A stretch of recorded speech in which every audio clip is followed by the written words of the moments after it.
Hello, YouTube and Facebook and friends. Okay, I have a special person that I want to interview. And guess what? He's the author of Live to be 120 Without Sickness and Disease.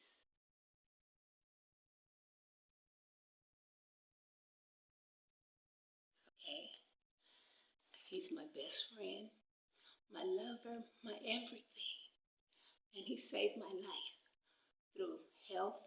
That's why I wanted you to see the book, because he lives what he preaches.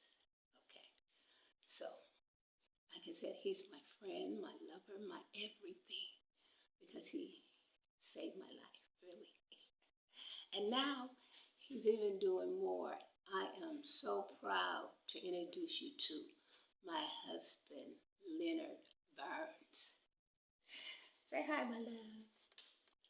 Hey, YouTube, Facebook family, whoever's on social media. Glad that we're here today. Talk about a few things. Hopefully it'll be a blessing to you. Okay, so we're going to talk about why we moved to Africa. And I'm going to ask him a couple of questions because he's so knowledgeable of, researching and doing different things like that. And he has read so many books. So, and I won't even try to keep up with him because God bless you with something, you cherish it. You don't have to compete with it. You cherish it. So this is, he's going to give us some pointers why we moved to Africa.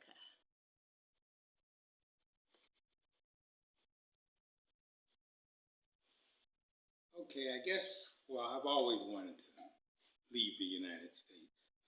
Even as a child, I just wasn't really happy with the United States. I've always questioned things, even as a little kid, and I drove my parents up the wall with why. So I couldn't understand how we were treated so much differently than others. I won't get into all of that.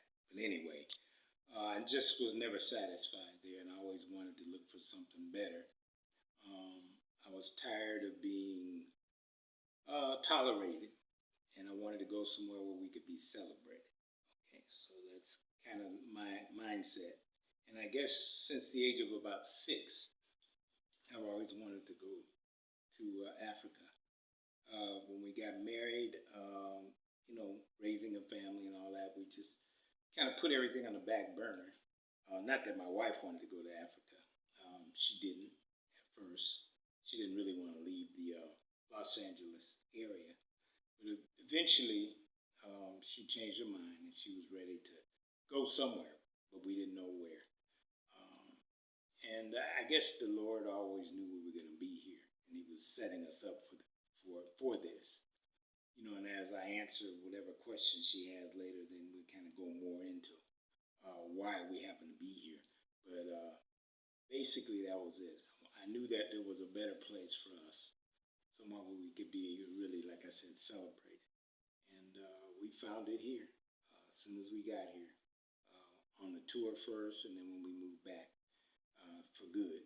Uh, we've noticed that people just are respectful, they're loving, they're caring, they really honor elderly people here as opposed to waiting for them to die like they do in the West so that they can get whatever monies they've saved up. Here they honor them, they try to take care of them, they want them to live long, and as a result, people here are living 110, 115, 120, 30, 40, even up to 150 years. And even though in the West they won't say that, but that's the reality here. So that's kind of what happened, and that's why we're here. Okay. And okay, with women, we love security. Okay. And that's why a lot of people, they don't move because we want to feel secure and safe. So that's why I'm asking this next question. Why did he pick the type of house?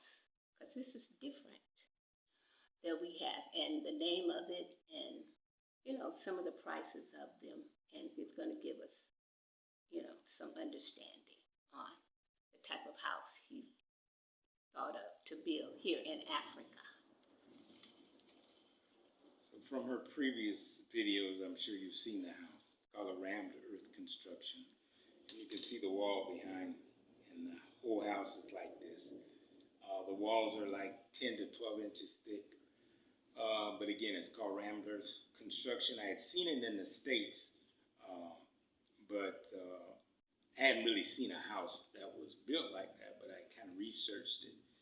And the reason why I did it here is, first of all, you don't need air conditioning, which is great because it gets hot here, super hot.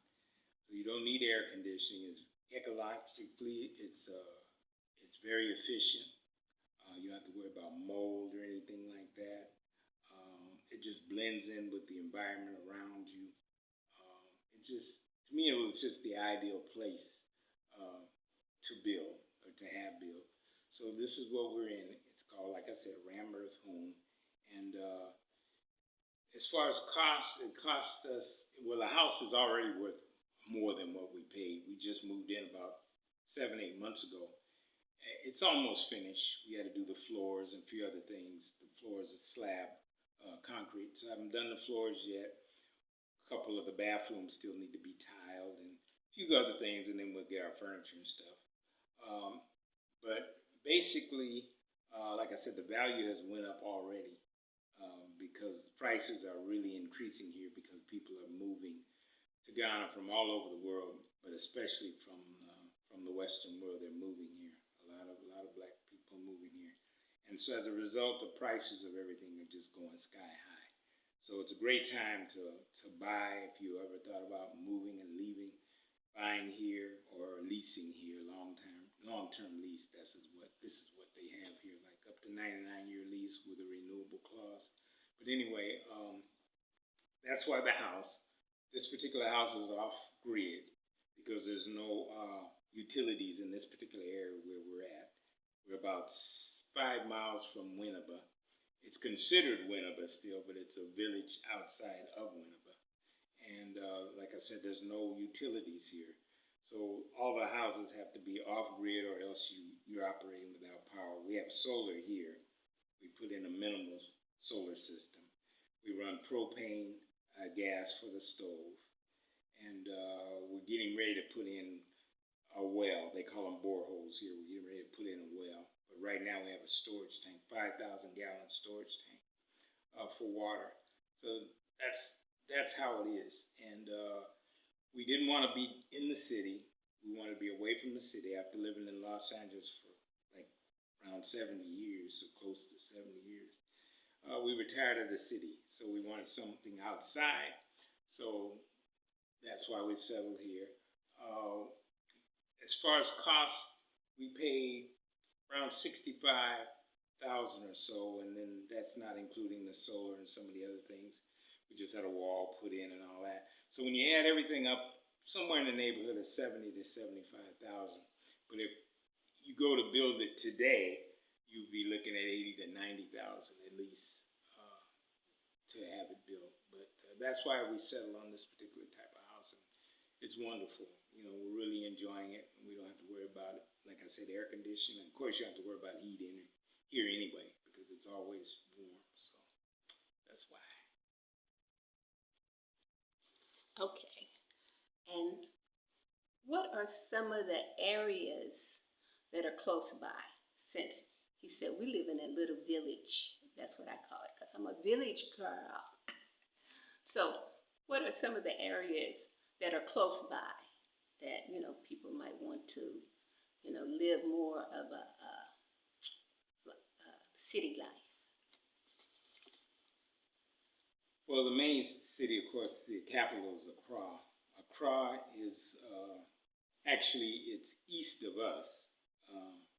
And Accra is about maybe 35, 45 miles roughly from here. It's not that far, but traffic is so bad here that sometimes it really takes a while to get there. But that's the major city, of course, Accra. The difference between here and Accra is like night and day. In Accra, English is fine because everybody in Accra, almost everybody speaks English. As far as buying whatever you want to buy, for the most part, you can buy it in Accra because there's a lot of stores and things. Winneba is actually it's a fishing port or a fishing town. And then if you go inland, like where we're at, then it's more agricultural. But it's actually halfway between Accra, which is, like I said, to the east, and the dungeons, slave dungeons, which are to our west. And we're kind of like right in between the two. And so Cape Coast, which is down where the castles are at, well, they call them castles, they're dungeons, but some of the cities down there would be Cape Coast, of course, Elmina. That's another. There's another dungeon there in a little town called Elmina. You go further west in Tokoradi, that's heading towards the Republic of the Ivory Coast. And as far as in this area, between here going east towards Accra, then you have a city called Kasua. We're maybe about 15, 20 miles from Kasua, I guess.